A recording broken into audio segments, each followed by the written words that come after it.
What's up, y'all? It's Dude in the Kitchen, and my dog LaJuan went crazy in the comments on my first post, giving me buku dishes to cook. Don't worry, bro. I'm gonna cook all these dishes for you to show you how to cook them one by one. But that first dish we're gonna start off with, bro, is that chicken, that pasta, and that shrimp. And we could throw a little twist on that thing and throw some broccoli and some crawfish into it. Let's go.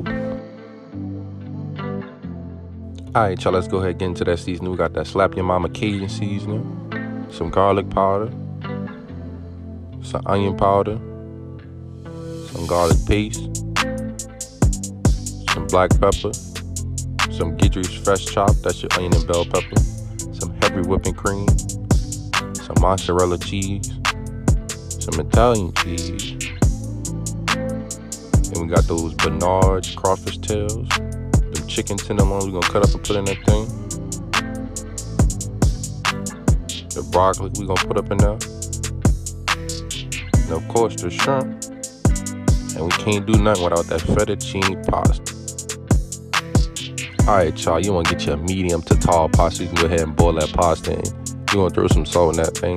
The salt is going to help give your pasta some flavor, and it's going to help your water boil. Next thing you want to add you some olive oil. It don't have to be olive oil. It could be cooking oil. It's just you want to add some oil into that water with that salt so your pasta don't be sticking together. You'll have individual pasta. Next thing on the list, as y'all can see, is cutting up them chicken tenders. And don't even get on me in the comment section. Yes, I'm wearing no glove because I'm a real chef. I get in the kitchen and I really can cook. So as y'all can see, we cut them down, chop them up in nuggets, and we go ahead and put that to the side.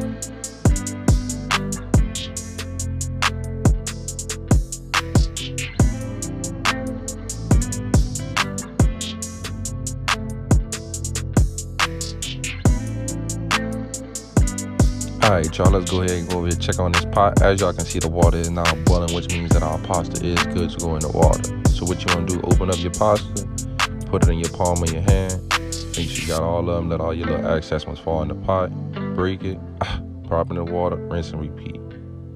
Break it, put it in the water. Break it, put it in the water. Just that simple. One thing we're going to do after we get all that pasta in the pot, we just want to give it a little quick stir. What this is going to do, this is going to help all your pasta cook evenly and not stick together. What y'all see here is me rinsing off the chicken, the shrimp, and the crawfish all in the same bowl. Yes, I like to rinse off and clean any meat before I season it, just to make sure we're eating clean meat, cooking with clean meat. So I like to do this 2 to 3 times before seasoning, just to make sure everything is washed off, and because we're going to be putting our own seasoning on this. And as y'all can see, I'm going in with the seasoning. No, I ain't about to say no tablespoon, no none of that. We going in with seasoning. We putting seasoning on this food. So we covering every piece, every meat. Pause. Seasoning. As y'all can see, we going in with heavy amounts. That's how your food get flavor. People be having food with no flavor. That's why, because they ain't putting no seasoning in their food. Put seasoning in your food, people. And we're going to go in again with no gloves and mix it up. And guess what? We're going to go in again with the seasoning. We're going to season not once, but 2 times to make sure that food got what? Seasoning. It's what? Flavor.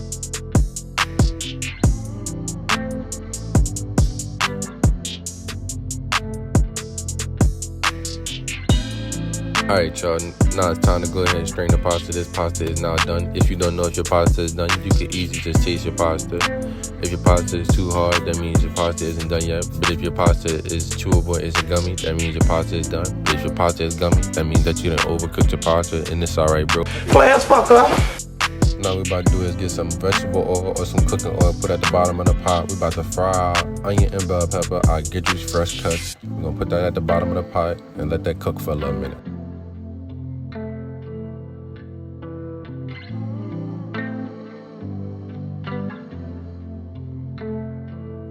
Right here, I'm just going in with some roasted garlic paste. This is something that you can find in Walmart, but it's not something that you can easily find. So on the grocery haul, I'm gonna have to definitely show y'all where it's at. But I'm just putting it in here just so it can add some extra flavor to the food. Now that all the water's cooked out our pot, we're gonna go ahead and add our chicken, shrimp, and crawfish back to the pot. We're gonna evenly distribute it throughout the bottom of the pot, and we're gonna put a lid on it and let it cook. After 5 or 10 minutes, you want to go ahead and lift that lid up, and as you can see, we got water built up, so that's how you know your things are cooking. So what you want to do is you want to go ahead and stir it up a little bit more, and put your lid back on and let it go a little bit longer.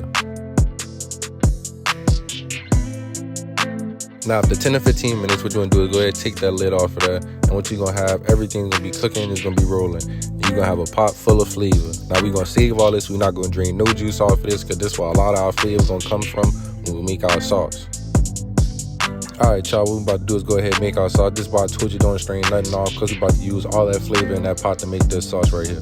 First thing we're gonna do, we're gonna go in with the heavy whipping cream.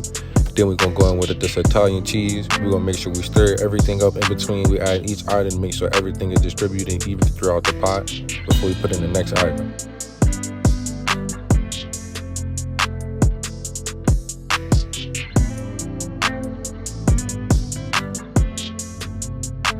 Now that we done stirred up that Italian cheese, now we'll go ahead with our mozzarella cheese. We'll go ahead and put that in there and stir that in there.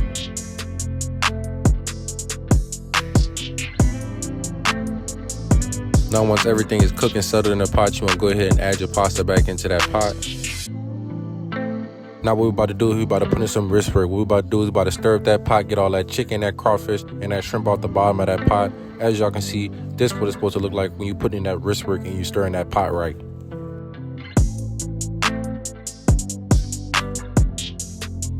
Last thing we're going to do is we're going to go ahead and add the broccoli in the pot. We're going to stir the pot up one last time and put the lid on and let it go for another 10 to 15 minutes. Alright, after everything is cooked in the pot, you can go ahead and stir that pot one more last time. And then you want to turn your pot on not the lowest setting, but the setting right before low. You don't want to burn it, you just want to keep it high while you go ahead and prepare this garlic toast.